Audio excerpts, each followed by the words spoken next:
Hi, my name is Mac Love and I'm the co-founder and chief catalyst of Art by Love, and I'm also the artist who created this painting, Dreams.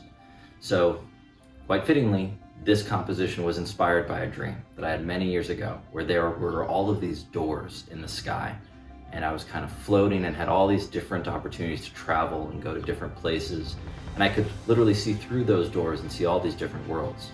Well, I woke up in the middle of the night and I quickly sketched out that drawing, and I always intended to paint it, but many years passed and I never did. And when this opportunity arose, I thought this would be just a perfect opportunity to put this piece out in the public world.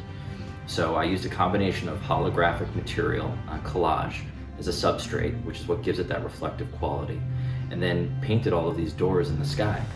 I really look forward to seeing how it looks at all times of day, but particularly at night.